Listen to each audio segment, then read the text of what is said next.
Bagi Anda yang sedang mendengarkan sekarang, apakah Anda ingin bisa memiliki kehidupan yang lebih baik untuk Anda dan orang-orang yang Anda sayangi?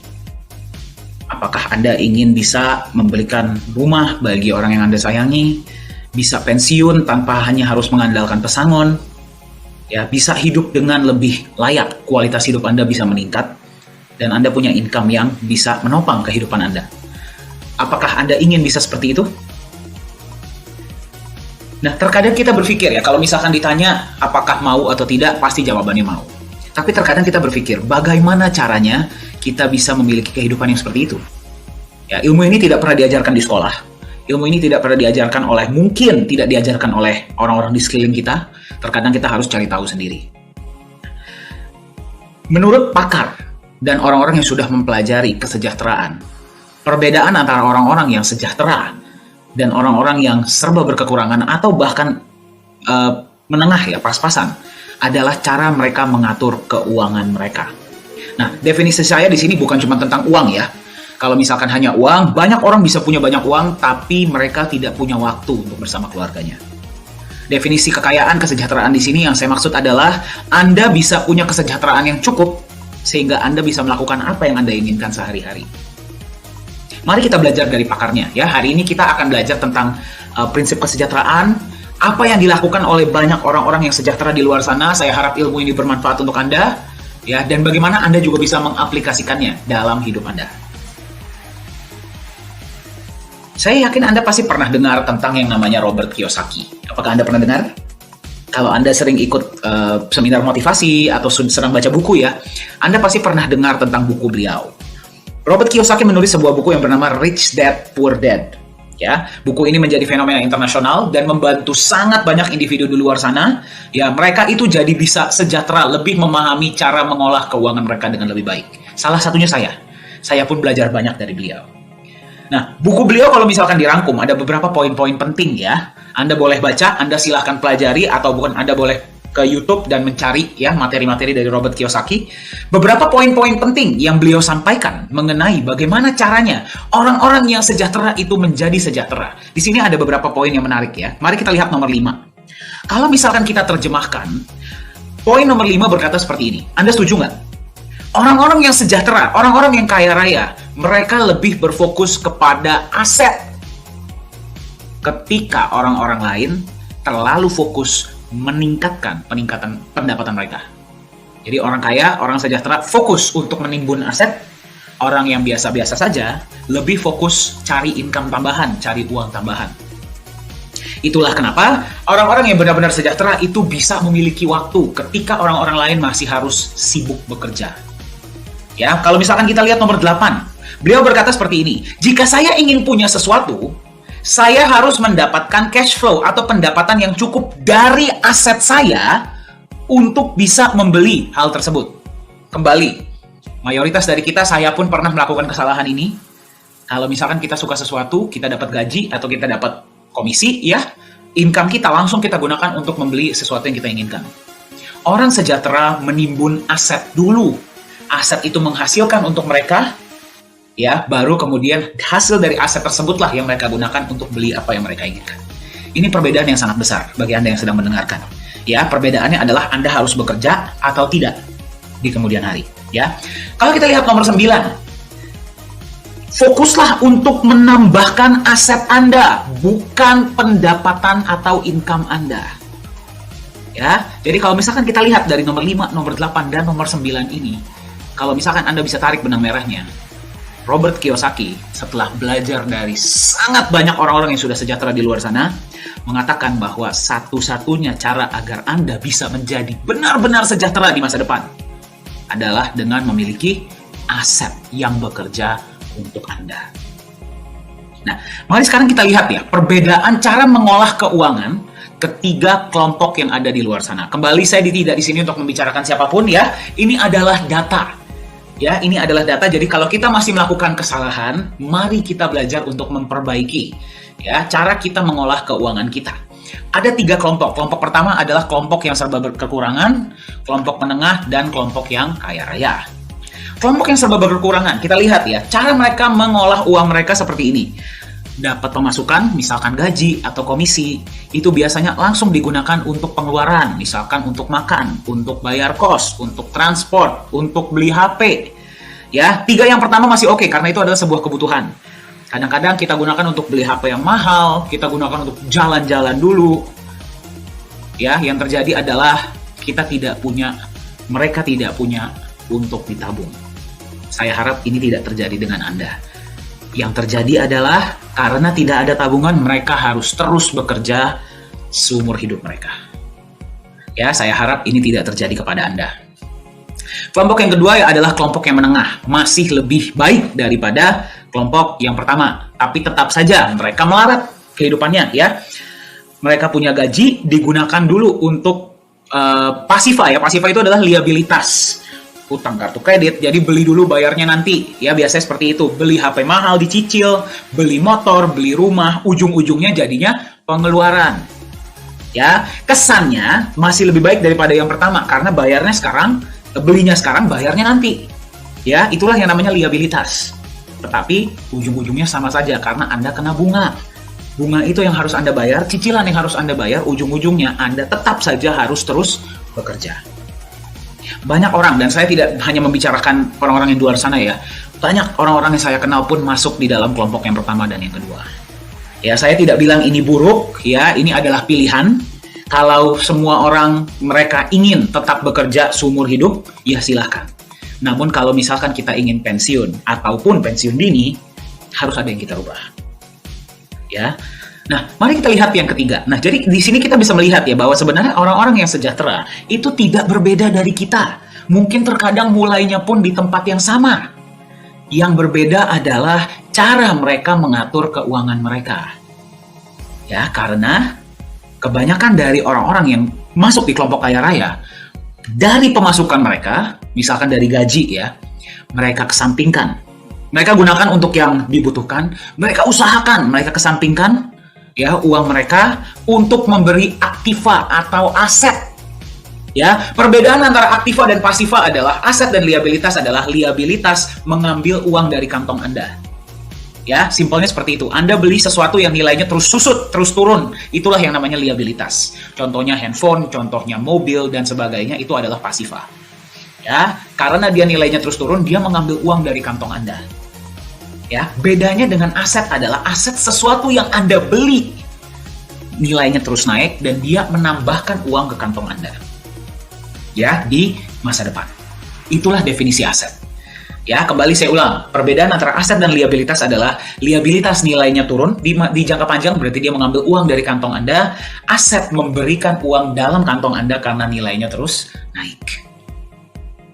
Nah, disinilah perbedaan mindset yang terjadi. Anda coba perhatikan, ya. Bagaimana caranya Anda bisa aplikasikan ini dalam kehidupan Anda? Anda kesampingkan sebagian pemasukan Anda masukkan ke dalam aset nilainya berkembang, memasukkan ke dalam pemasukan Anda berarti bertambah. Dari pemasukan tersebut, Anda gunakan lagi untuk membeli aset lebih banyak. Aset lebih banyak Anda beli, menambah pemasukan Anda, dan seterusnya. Sampai pada suatu titik di mana pemasukan dari aset Anda sudah sangat besar, ya, dia bisa menutupi kebutuhan Anda setiap bulan, Anda sudah tidak perlu bekerja lagi. Itulah definisi dari pensiun. Bagi Anda yang sedang mendengarkan, menurut Robert Kiyosaki. Masuk akal tidak yang saya bagikan hari ini? Masuk akal, ya? Bagaimana Anda bisa mengaplikasikan ini dalam kehidupan Anda? Ya, di sini tertulis, ya, contoh aset ada beberapa. Misalkan bisnis, properti, kos-kosan, saham, emas, dan sebagainya. Nah, jadi sekarang, dari pemasukan Anda, apakah Anda mau beli liabilitas terlebih dahulu, atau Anda mau beli aset yang bisa membuat Anda sejahtera di masa depan? Luar biasa. Kalau misalkan Anda bilang saya mau beli aset, mari kita lihat contoh aset di luar sana ada apa saja. Ya, beberapa contoh yang paling terkenal, ya. Yang pertama adalah saham. Anda pasti sudah sering dengar, ya, saham. Kemudian ada contoh lain adalah properti, ada lagi bisnis, dan yang lainnya emas dan sebagainya. Ya, sesuatu yang Anda beli nilainya naik, masukkan uang ke dalam kantong Anda bisa gunakan untuk beli aset lagi. Ya, menurut Warren Buffett itulah yang namanya compound interest. Nah, sekarang mulai dari tahun sekitar 2013-an, ya, mulai terkenal sebuah jenis aset baru yang kalau misalkan kita bandingkan dengan saham, properti, dan bisnis, ya, modalnya untuk membeli aset ini biasanya secara rata-rata jauh lebih kecil dan bisa memberikan tingkat kenaikan nilai yang sangat besar. Ya, apa itu? Namanya adalah aset digital atau aset kripto. Ya, jadi aset kripto adalah sebuah aset yang ada di dalam internet, di dalam komputer Anda, di dalam HP Anda. Ya, tapi secara basic, secara dasar, sama seperti aset Anda beli, dia bisa memberikan manfaat bagi orang lain, nilainya naik, dan Anda bisa perjualbelikan. Itulah aset. Nah, aset digital yang paling terkenal, bagi Anda yang masih belum paham apa itu aset digital, tidak masalah ya. Sampai sini saya hanya ingin katakan, apapun yang ingin Anda miliki, yang penting Anda harus punya aset. Ya, yang penting Anda harus punya aset. Dimanapun Anda berada, kesampingkan pemasukan Anda, kesampingkan berapa persen beli aset setiap bulan, kalau bisa setiap hari. Ya. Nah, sekarang saya ingin lebih perkenalkan Anda kepada jenis aset digital. Ya, dengan Anda mengetahui jenis aset digital ini dan bagaimana cara kerjanya dan bagaimana cara memilih aset digital yang benar. Ya, karena kita tahu ya, semua industri sedang mengarah ke digital. Ya, sekarang Anda masih berada di tahap awal ya untuk penetrasi aset digital di seluruh dunia. Kalau Anda bisa masuk di tahap awal, ketika nanti sudah besar, Anda bisa mendapatkan returns ya atau kenaikan nilai yang sangat tinggi. Nah, jadi sekaranglah saatnya Anda perhatikan aset digital yang ada di luar sana. Aset digital yang paling pertama muncul namanya adalah Bitcoin. Nah, mungkin Bitcoin ini Anda sudah sering dengar ya sekarang ya, sangat terkenal, semua orang membicarakan, banyak yang tiba-tiba bisa kaya mendadak ya dari Bitcoin. Nah, mari kita lihat ya potensi dari Bitcoin itu seperti apa.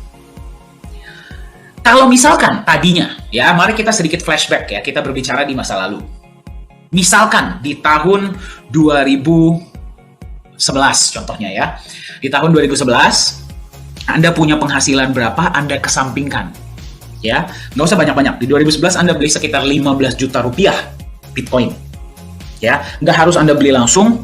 Anda beli, misalkan Anda beli cicil. Anda beli berapa ya, misalkan beli 1 juta, 1 juta, 2 juta, atau 500 ribu, berapapun ya. Tidak ada keharusan untuk beli berapapun di Bitcoin. Misalkan saja Anda beli Bitcoin senilai 15 juta rupiah. Bayangkan ya, di tahun 2011. Hari ini, di tahun 2022, per video ini dibuat, nilai aset Anda dari 15 juta rupiah sudah menjadi 65 miliar rupiah kurang lebih. Yang berarti kenaikan 4.600 kali lipat dalam waktu 11 tahun.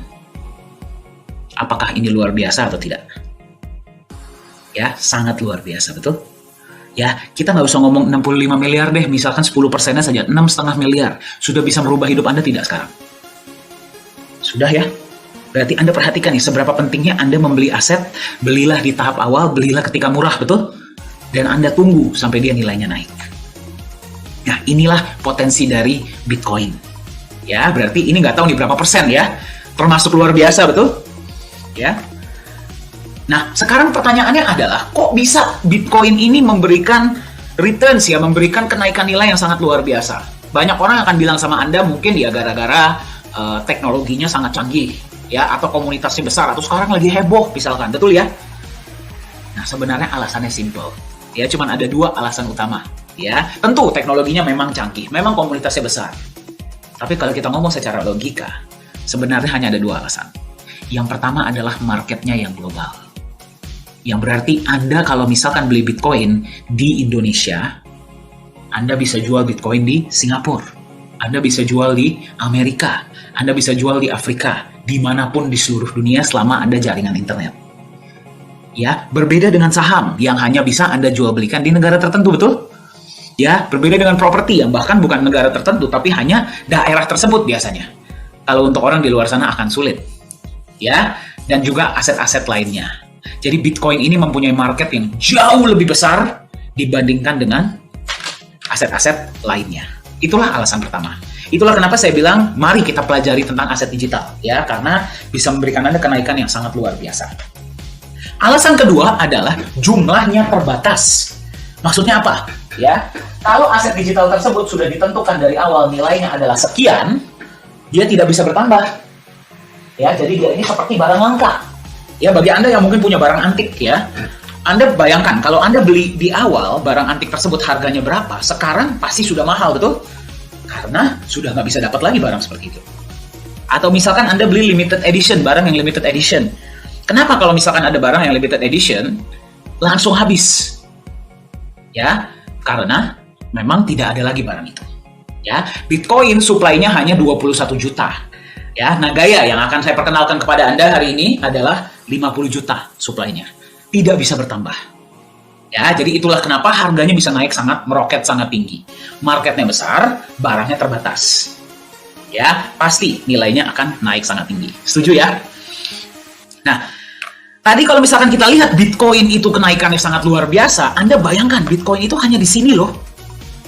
Masih ada aset-aset kripto lainnya di luar sana, aset-aset digital lainnya yang kenaikannya jauh lebih luar biasa dari Bitcoin. Bayangkan. Ya, data ini saya dapatkan dari investmentbank.com. Dan ini kalau saya tidak salah ya, data ini efektif per tahun 2020. Jadi per Anda menyaksikan presentasi ini, kenaikannya sudah jauh lebih besar. Ya, jadi Anda bayangkan, aset digital ini sangat berpotensi bisa membuat Anda sejahtera di masa depan. Nah, tapi pertanyaannya, apakah semua aset digital yang ada di luar sana itu bagus? Ya, karena kan sekarang sangat banyak ya. Saya nggak tahu Anda ini familiar atau tidak dengan dunia kripto, dengan dunia aset digital. Ya, tapi apakah berarti semua aset digital yang ada di luar sana itu bagus? Belum tentu. Ya, ada beberapa kekurangan-kekurangan ya dari aset digital di luar sana. Nah, sekarang kita nggak cuma ngomong tentang bagus-bagusnya ya. Mari kita juga bicara tentang resiko yang mungkin Anda hadapi ketika Anda membeli aset digital. Nah, yang pertama adalah Anda bisa lihat ya, harga Bitcoin memang bisa naik sangat tinggi. Nah, tapi dia juga bisa turun sangat tinggi. Beberapa bulan yang lalu di tahun 2021, harga Bitcoin sempat menyentuh 975 juta per Bitcoin. Kalau Anda cek hari ini, nilainya sudah turun sangat drastis. Ya, jadi dia ini kekurangan yang pertama adalah nilainya sangat fluktuatif. Jadi Anda harus berhati-hati.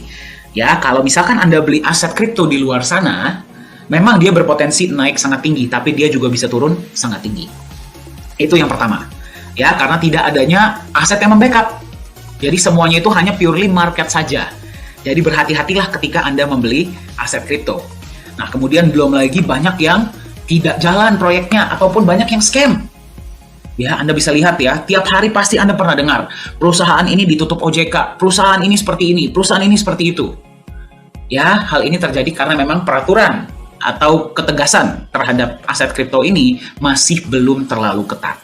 Jadi siapapun bisa bikin koin. Ya, jadi saya mengajak Anda untuk berhati-hati. Nah, kalau misalkan kita bicara tentang potensi, aset kripto ini memang punya potensi. Setuju ya? Teknologinya canggih, marketnya besar, barangnya terbatas, bisa dijadikan alat tukar, ya, dan memang sekarang hype-nya atau popularitasnya sedang sangat tinggi.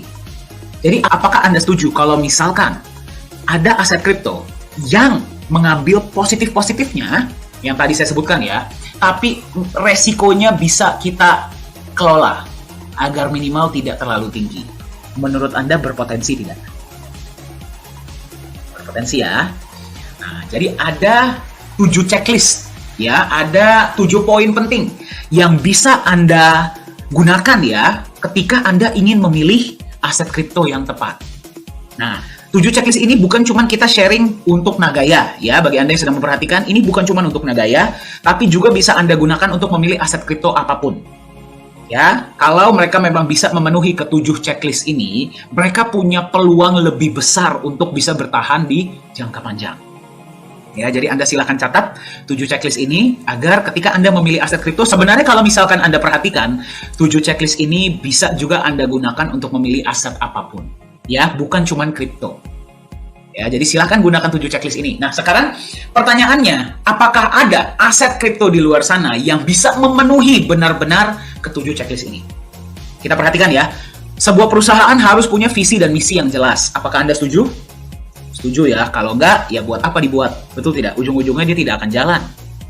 Dia harus punya underlying aset, berarti harus ada aset yang jauh lebih matang, jauh lebih solid untuk melindungi nilai aset kripto tersebut, agar tidak fluktuatif.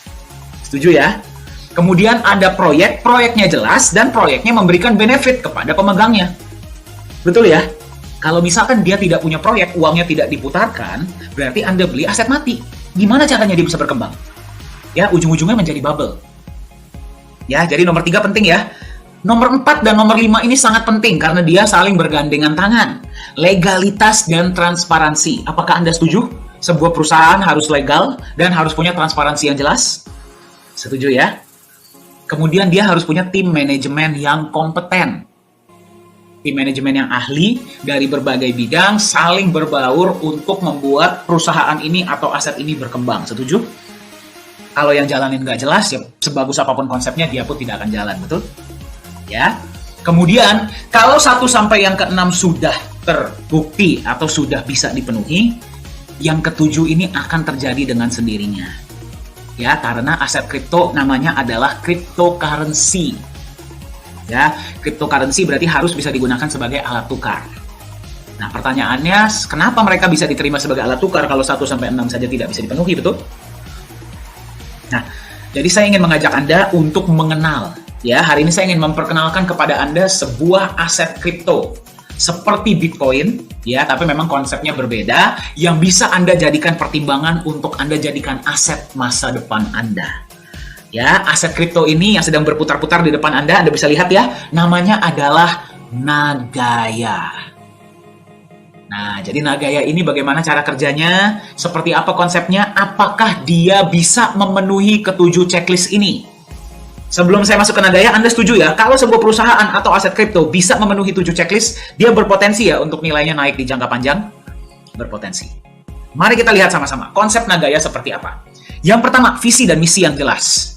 Visi dari Nagaya adalah bertujuan menjadi aset digital yang lebih nyaman dan dipercaya diterima secara global sebagai alat tukar. Ya, itu adalah visi besarnya.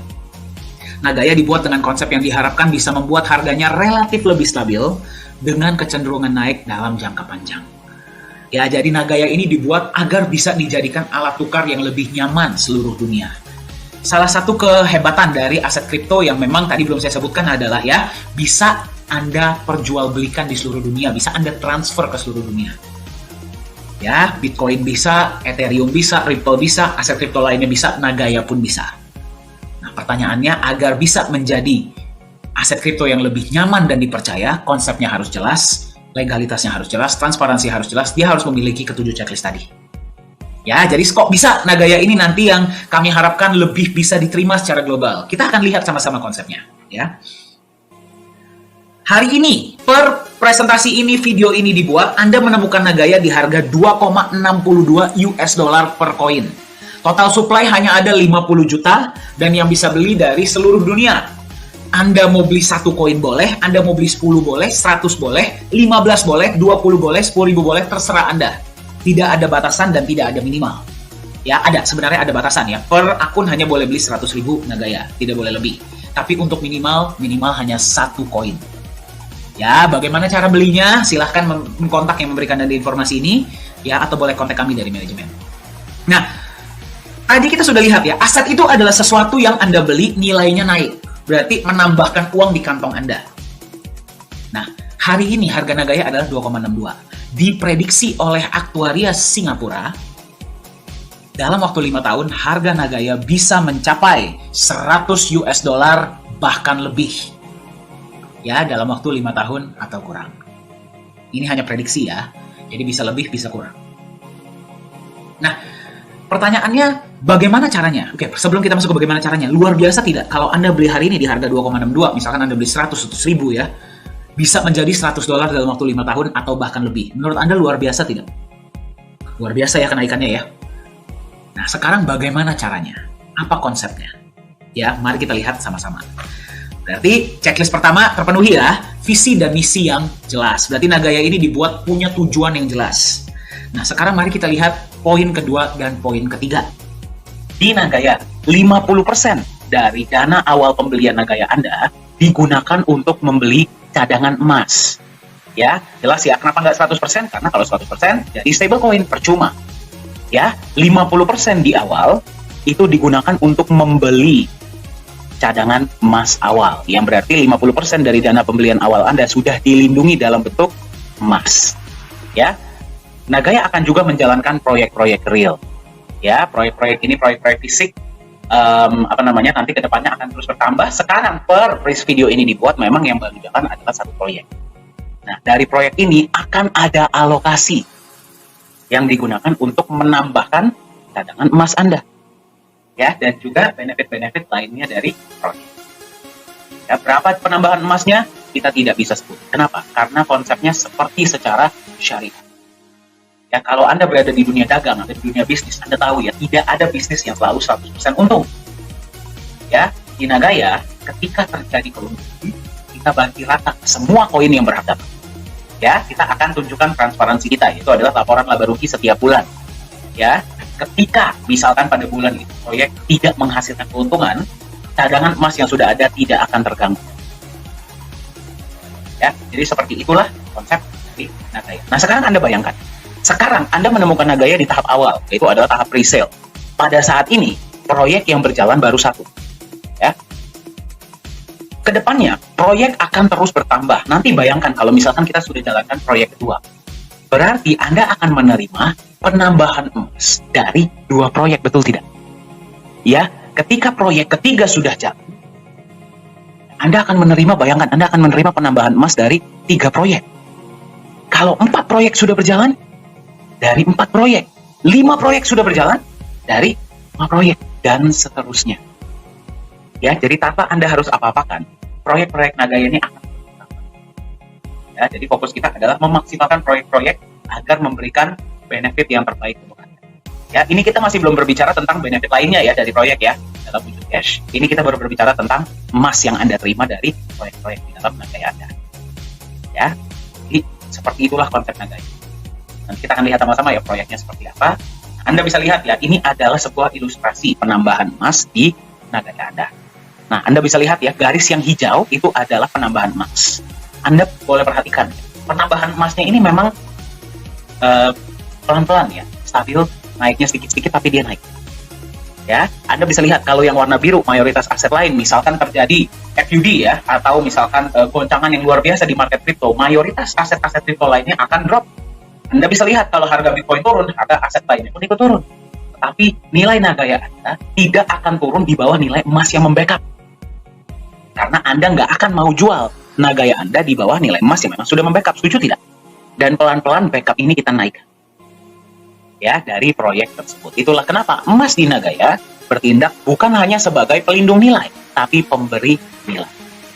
Nah, jadi, dan satu hal yang ingin saya tekankan adalah, bagi Anda yang melihat konsep Nagaya, jangan melihat emasnya dan proyek.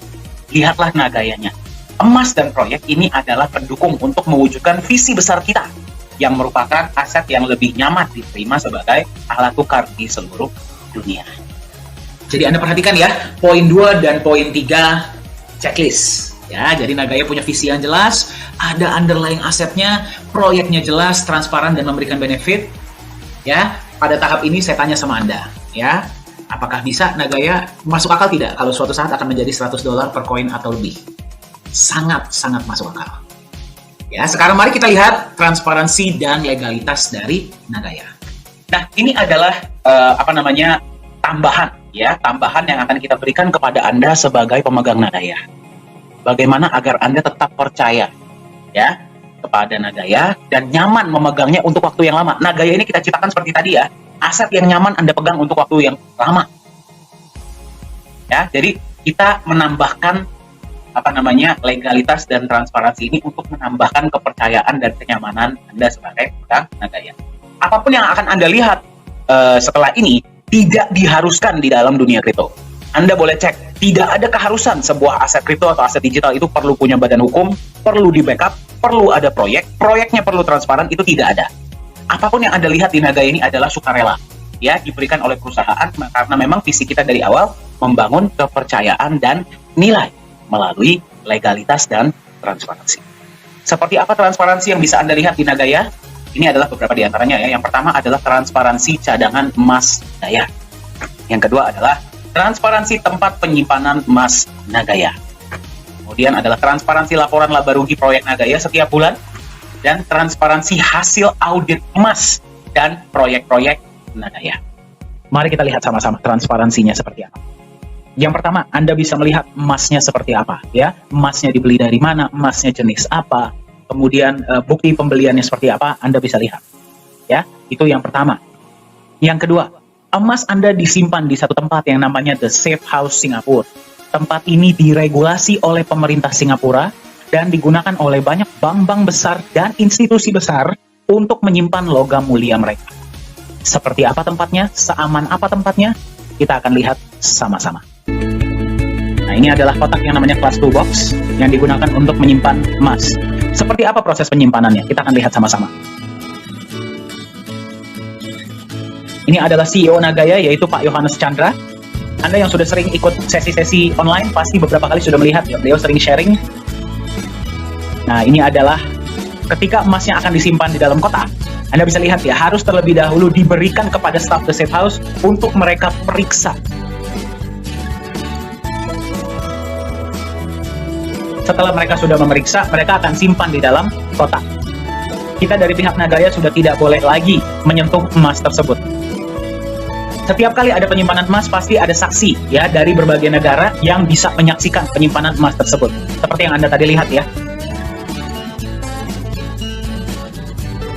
Setelah emas disimpan, kotak dikunci, kemudian disegel besi.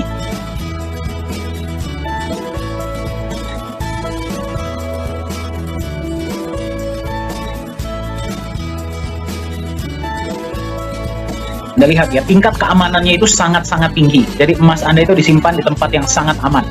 Yang membedakan The Safe House dari tempat penyimpanan lainnya adalah mereka hanya menerima emas yang bersertifikat LBMA dan harus emas murni. Jadi Anda lihat ya, tingkat keamanannya itu seperti apa. Apa yang terjadi kalau misalkan ada force major ya, atau hal-hal yang tidak kita inginkan, misalkan kebakaran atau gempa bumi atau hal-hal yang tidak kita inginkan lainnya? Jangan khawatir, 100% aset yang disimpan di Safe House diasuransi. Dan itu juga diaudit oleh PricewaterhouseCoopers dan Bureau Veritas Singapura. Ya, nanti hasil auditnya juga Anda bisa lihat ya, akan ditampilkan di dalam website. Kalau kebetulan Anda lagi di Singapura dan ingin datang berkunjung ke kantor ya, dan ingin melihat emasnya dengan senang hati, silakan hubungi manajemen kami dan kita bisa atur waktu. Nah, selain transparansi emas, juga Anda bisa melihat adalah transparansi dari proyek-proyek yang akan dijalankan. Ya, sekarang yang baru dijalankan adalah satu proyek. Pada saat video ini dibuat, ya, presentasi ini dibuat. Dari proyek tersebut setiap bulan akan menampilkan laporan laba rugi. Laporan laba rugi ini bisa Anda lihat, ya. Jadi setiap bulan net profit berapa, pembagian untuk emas berapa, ya, dan kemudian dibagi ke berapa banyak Nagaya. Anda bisa melihat semuanya jelas. Dan akan diaudit juga setahun sekali. Nah, salah satu alasan lain kenapa Nagaya lah yang dipilih sebagai alat tukar ya di mall tersebut, di Mall P4 Lala Square ini. Tadi Anda sudah lihat ya, transparansi emasnya jelas, tempat penyimpanannya aman, proyek-proyeknya pun jelas. Sekarang Anda bisa melihat, inilah legalitas perusahaan Nagaya Technologies Private Limited yang terdaftar resmi di pemerintah Singapura. Ini adalah kantor resmi kita, ya, ada di Singapura, di The Grand Plus. Ya, sudah ada beberapa orang-orang Indonesia atau dari negara lain pun yang sudah berkunjung ke kantor kita yang di Singapura, ya. Dan ini adalah kantor kita di Korea Selatan. Ya, jadi kita ada dua kantor di Singapura dan di Korea Selatan.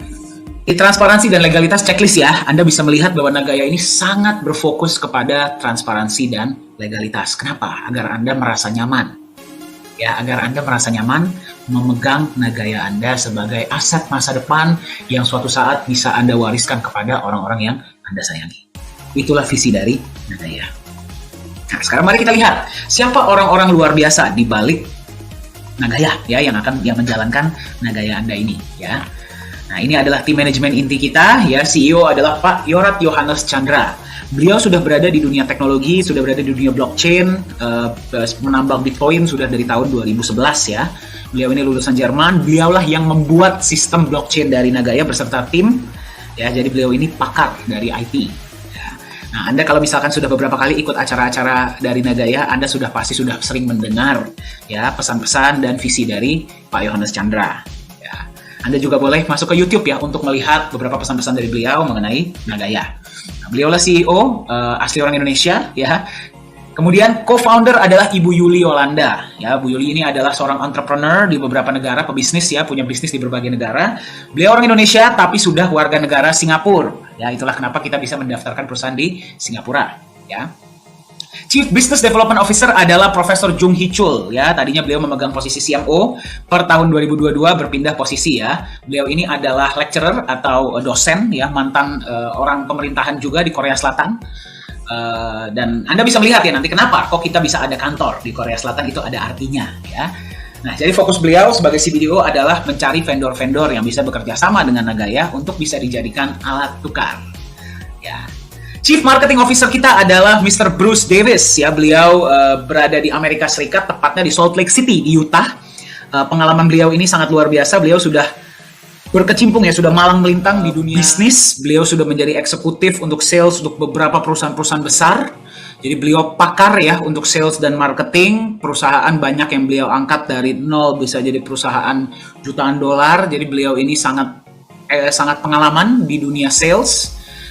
Dan orangnya sangat humble ya, beliau senang berbagi ilmu dan senang membangun kultur agar semua orang merasa nyaman dan kekeluargaan di Nagaya ya. Jadi mulai tahun 2022 Mr. Bruce yang memegang jabatan Chief Marketing Officer. Chief Digital Media adalah saya. Saya yang memegang digital media dan training ya. Pengalaman saya adalah seorang trainer dan konsultan untuk beberapa perusahaan selama 5 tahun sebelum saya bergabung resmi di Nagaya Technologies ya. Karena saya sangat percaya dengan visinya, saya bilang ini bisa besar, makanya saya tinggalkan dan saya membantu ya di manajemen inti Nagaya. Koh Hui Hui adalah Chief Communication Officer ya. Pengalaman beliau berdomisili di Singapura. Pengalaman beliau adalah 17 tahun di Singapore Airlines, yaitu sebagai marketing director-nya. Jadi Anda bisa perhatikan ya, manajemen inti Nagaya ini datang dari berbagai background, berbagai latar belakang. Ada yang latar belakang IT, ada yang latar belakang bisnis, latar belakang sales dan eksekutif, latar belakang pemerintahan ya, untuk yang training latar belakang training. Ya, kemudian ada juga untuk masing-masing negara itu pasti ada yang incas ya. Contohnya untuk Indonesia ada Pak Yosua, untuk negara-negara lain juga nanti akan ada yang incas masing-masing. Ini adalah advisor kita, yaitu beliau adalah Bapak Nizam Ismail. Pengalaman beliau adalah beliau merupakan seorang mantan wakil direktur dari Monetary Authority of Singapore. Ya, berarti kalau bagi Anda yang bertanya, MAS itu seperti Bank Sentral dan OJK-nya Singapura jadi satu lah. Ya, sampai hari ini beliau masih aktif di dunia hukum, masih aktif di dunia perbankan ya, dan juga blockchain. Nah, jadi tim manajemen Nagaya berisi orang-orang yang kompeten di bidangnya. Ya, jadi kita semua mempunyai banyak latar belakang, banyak background. Dan kami bersatu ya, menyatukan visi kita untuk bisa membangun Nagaya agar Nagaya ini bisa kokoh, bisa solid, dan bisa bermanfaat bagi sebanyak-banyaknya pemegang Nagaya di luar sana.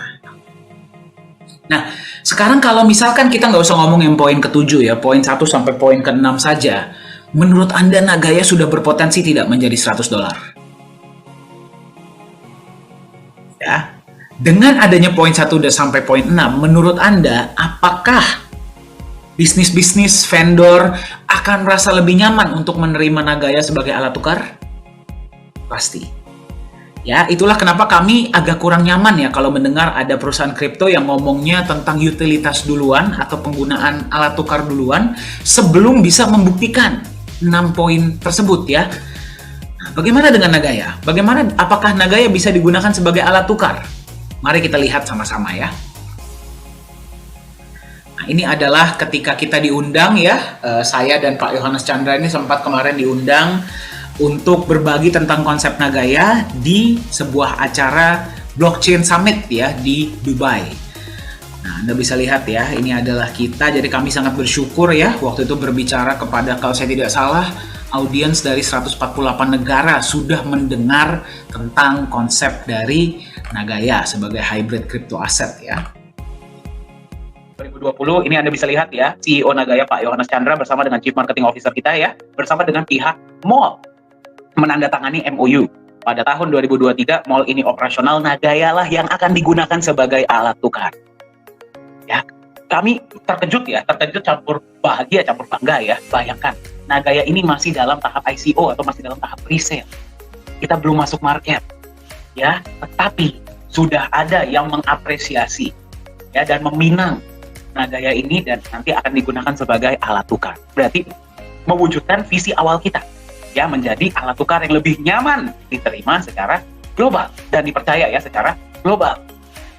Ya, kita akan lihat sama-sama ya sekarang ya. Ini adalah Mr. Park ya, Vice President dari Samsung Co Limited bersama dengan Profesor Jung, Chief Marketing Officer Nagaya, bersama juga dengan Yoon Jin Choi ya, Customer Support Manager dari Nagaya. Kenapa Nagaya yang dipilih?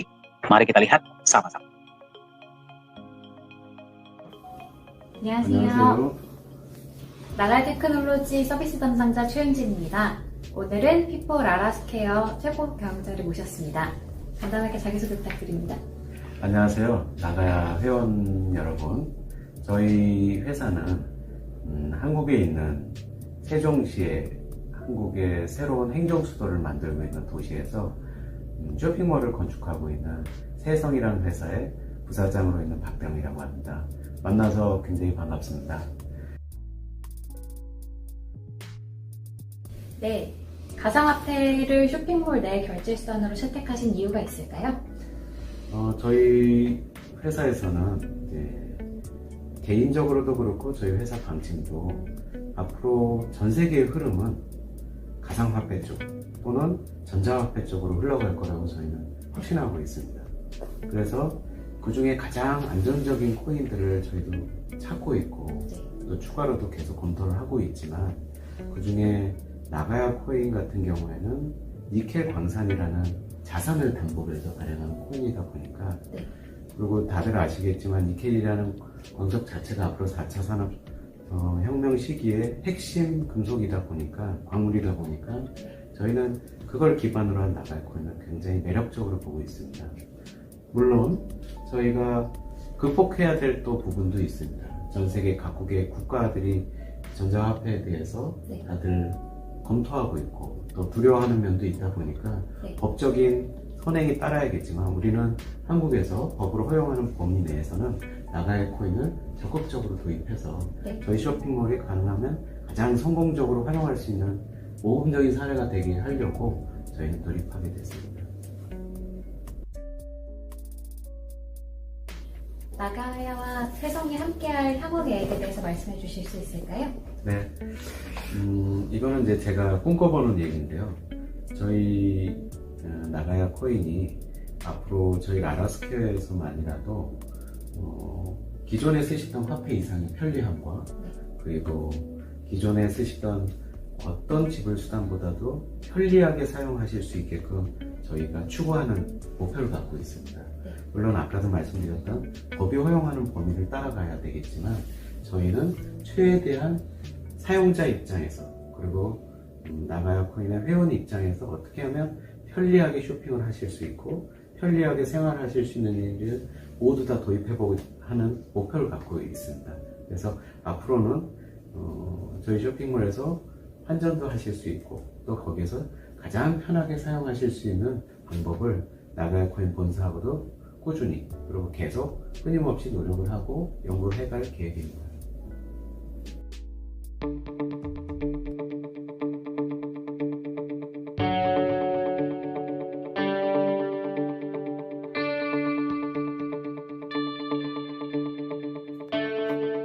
Apakah Anda sudah mendengar bahwa Korea Selatan sedang melakukan proses pemindahan pusat pemerintahan mereka dari kota Seoul ya ke Sejong City.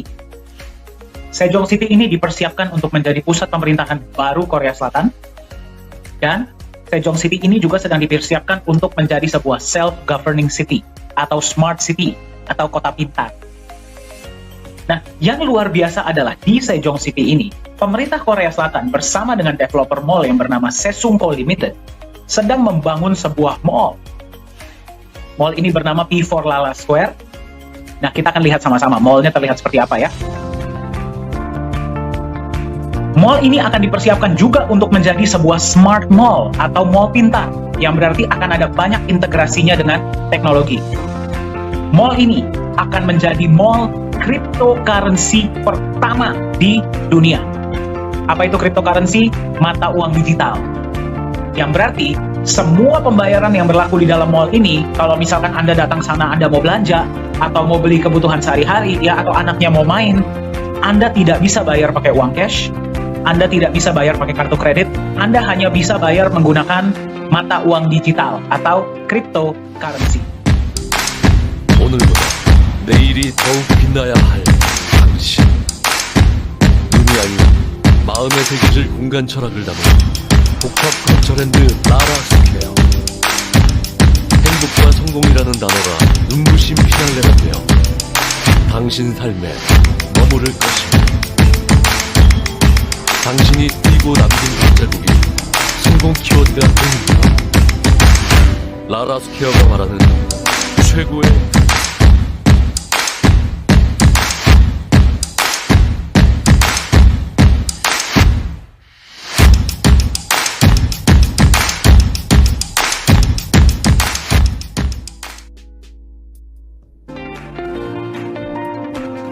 Anda pasti tahu ya, di luar sana itu ada sangat banyak perusahaan-perusahaan ya dan platform yang menawarkan mata uang digital atau cryptocurrency.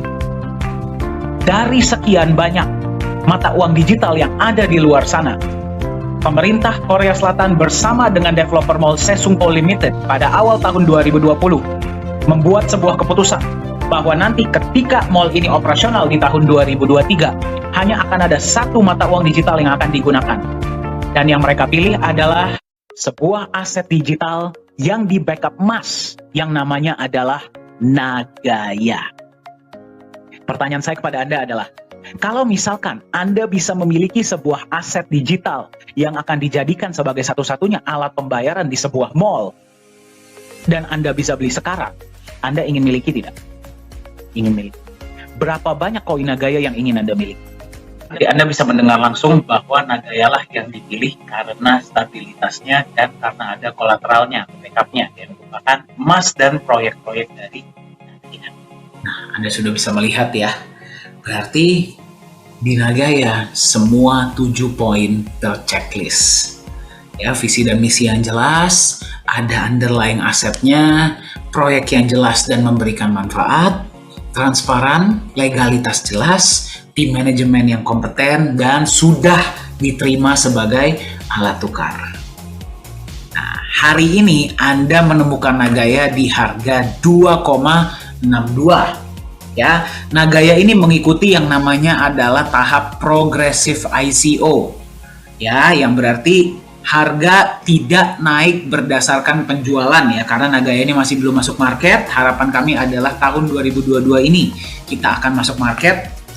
Nah, jadi sebelum kita masuk market, benefit sudah dibagikan secara rutin ya dari bulan Januari 2021 hingga sekarang ya. Berarti per video ini dibuat, Anda silahkan periksa di dashboard Anda, semua datanya ada ya.